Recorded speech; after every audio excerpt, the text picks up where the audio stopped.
Hello everyone. आजचा दिवस होता तो वेगळ्या पद्धतीनं थोडा सुरू झाला होता. आजचा जो व्लॉग होता सकाळी करायला शूट करायलाच मला वेळ नाही मिळाला, कारण आज होता माझा कार्यक्रमचा दिवस. मला ॲक्च्युली अँकरिंगला एका ठिकाणी बोलवलं होतं. हो, मी अँकरिंग करते आणि त्यामुळे मला बाकीचं सगळं आवरायला खूप वेळ झाला होता. म्हणून मी वॉश करूनच सॅलॉनला पोचले, पण चेहऱ्यासाठी काही करता आलं नाही, म्हणून फक्त आम्ही आपलं हे शीट मास्क लावून त्याच्यावर धन्यता मानली. पण काय करणार, तेवढा वेळ नसल्यामुळे म्हटलं फक्त स्ट्रेटनिंग करूयात आणि मग काय विषय संपूयात.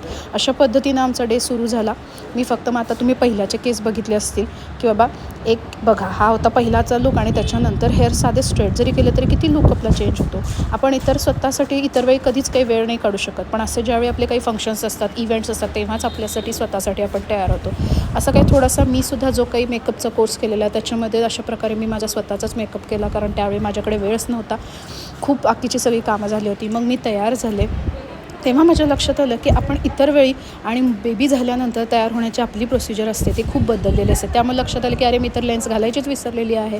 मग काय म्हटलं, आता जाऊ दे, लेन्स तरी घालायची विसरलेली, पहिला बाकीचा सगळा मेकअप आवरून घेऊ. कारण लेन्स घालणं हा प्रकार इतका वेळ काढण्यासारखा असतो ना, की लेन्स घालणं म्हणजे 5-5 मिनटं थांबणं, मग ते डोळ्यातून पाणी येणं, ह्या सगळ्या गोष्टी असतात. आता लग्नानंतर खूप दिवस मी लेन्स घातल्याच नव्हत्या, त्यामुळे माझी सवय मोडली होती, कारण कार्यक्रमापुरतंच घालणं होतं.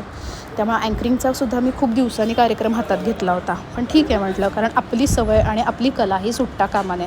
प्रत्येकाने आपल्या स्वतःसाठी असा वेळ काढलाच पाहिजे. तर हा आहे माझा फायनल लूक जो मी कॅरी केला होता, कारण हे जे माझं अँकरिंग होतं ते स्कूलमध्ये इव्हेंटसाठी होतं. सो अशा पद्धतीनं मी